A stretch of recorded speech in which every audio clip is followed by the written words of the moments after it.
Root over rock বা পাথরের উপর শেকড়, এটা হচ্ছে মূলত বনসাইয়ের একটা আর্ট ফর্ম।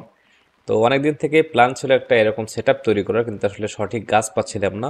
তো বেশ কিছুক্ষণ খোঁজাখুঁজির পর আজকে একটা পাকুড়ু গাছ পাইছি, এবং এই পাকুড়ু গাছটাকে দিয়ে আমি আমার একটা রুট ওভার রক বনসাই তৈরি করার চেষ্টা করব। তো প্রসেসটা খুবই সিম্পল। এখানে আসলে একটা পাথরের উপরে গাছের শেকড়গুলোকে এমনভাবে রাখা হয় যে দেখলে মনে হবে এটা প্রাকৃতিকভাবে একটা পাহাড়ের উপর বা একটা পাথরের উপর গাছটা তৈরি হয়েছে বা গাছটা বড় হয়েছে। তো এটা করার জন্য প্রথমত হচ্ছে আমরা গাছটা নিয়ে আসছি আজকে। গাছটা নিয়ে আসার পরে গাছটা আসলে অনেক বড়, তো সেক্ষেত্রে গাছটাকে আমি একটু কেটে ছোট করে নিছি, এবং নেওয়ার পর আমি এখানে, আমার কাছে পাথর নাই, তো আমি একটা ইটের টুকরা ইউজ করতেছি। এই ইটের টুকরাটার উপর আমি মূলত এটাকে বসাবো। তো প্রথমত এটাকে বসানোর পরে আমাকে একটু বেঁধে দিতে হবে শেকড়টা, যেন এটা সরে না যায়। তারপর আমি সিম্পলি এটাকে যেভাবে গাছ বসাই সাধারণত মাটি দিয়ে বসাই দিব, বাট যে শেকড়গুলো আমার ইটের উপর থাকতেছে এইগুলোকে সুন্দরভাবে সেট করার জন্য আমাকে এর ভিতরেও মাটি দিতে হবে। তো এইখানে মাটি দেওয়ার জন্য মূলত আমি একটা নেট ইউজ করতেছি। এই নেটের একটা ফ্রেম তৈরি করব, এবং এই ফ্রেমের মধ্যে মূলত শেকড়টা থাকবে এবং এর মধ্যে কিছু মাটি দেওয়া থাকবে। তাহলে গাছটা কিন্তু এই শেকড়গুলো ডেভেলপ করবে, এবং 6 মাস থেকে 1 বছর পরে এটা একটা সুন্দর শেপ নিবে। তখন আমি এই শেকড়ের